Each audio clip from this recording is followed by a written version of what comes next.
Hi, in this video, I'm going to show you how to set a vocab trainer as an assignment. So in here, manage classes as usual, go into the class that you want to set the assignment to, create a new assignment, vocab trainer, and I'm going to go for a beginner, animals, saying what pets one has. Click save, and it's done. Okay, so I'm going to go into the student side to show you what that looks like over there, and then we'll come back and see what data you can see in the vocab trainer score report.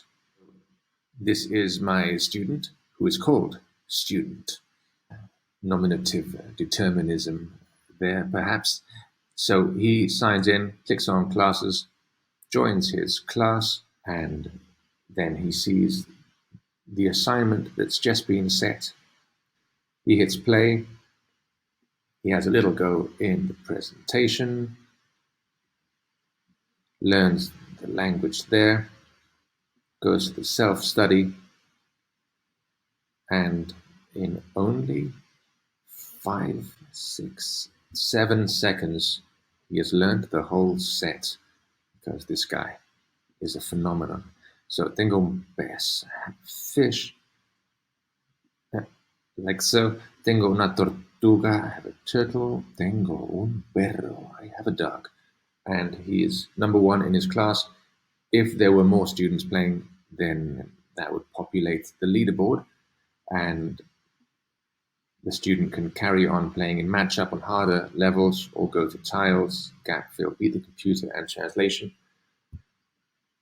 I'm going to give you a quick demo.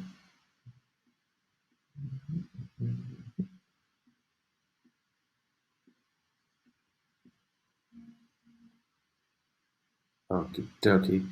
So he is the best at matching tiles. Then he would complete the gap fill race, English to Spanish.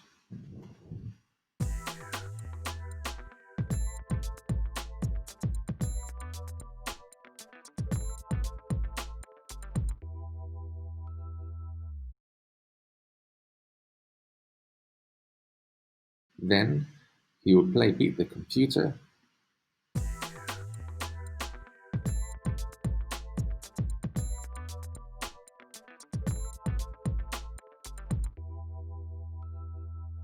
Okay, so 25 seconds to complete this.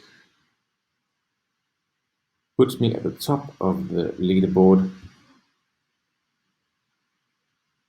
And then translation, test, 10 questions. Let's have a go at English to Spanish. I have a turtle, una tortuga, like so.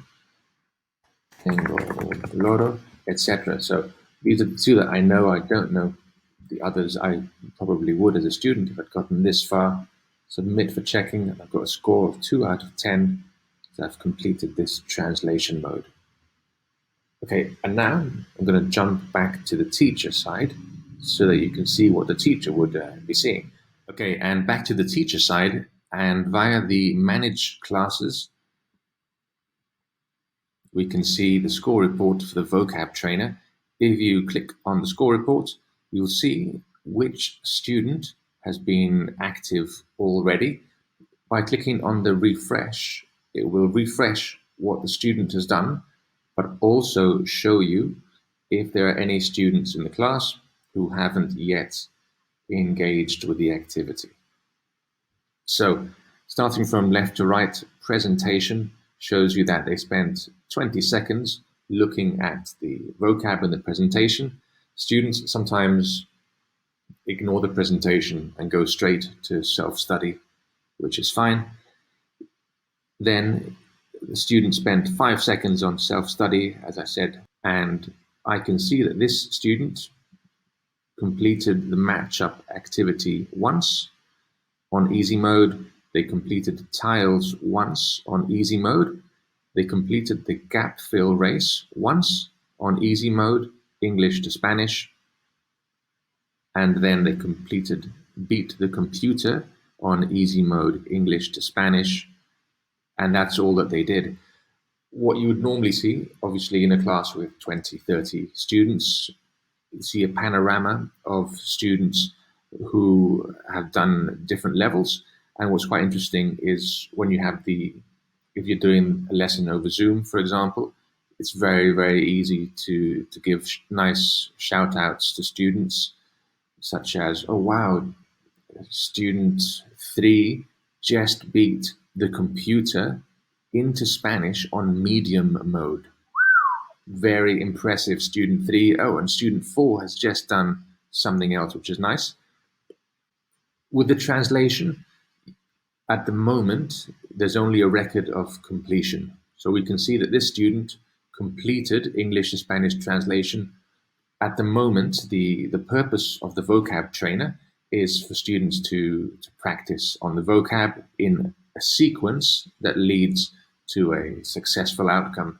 The overall aim, the points of the vocab trainer and of this score report is more based on effort to see which students are putting time in, to monitor which students are doing the work, which ones aren't. And also, even though we can't see the exact score in the translation, the gap fill race gives you very powerful data, because in order to beat the computer, well, in order to complete the gap fill race on medium or hard, you need to be very familiar and good with the vocab, and same with beat the computer. So you actually get your best data from these ones over here in terms of the performance of the students, and in terms of how much practice they're putting in. You get your best data from the matchup tiles, and then the translation is just really for practice. Okay, so that's the end of the tour of the vocab trainer.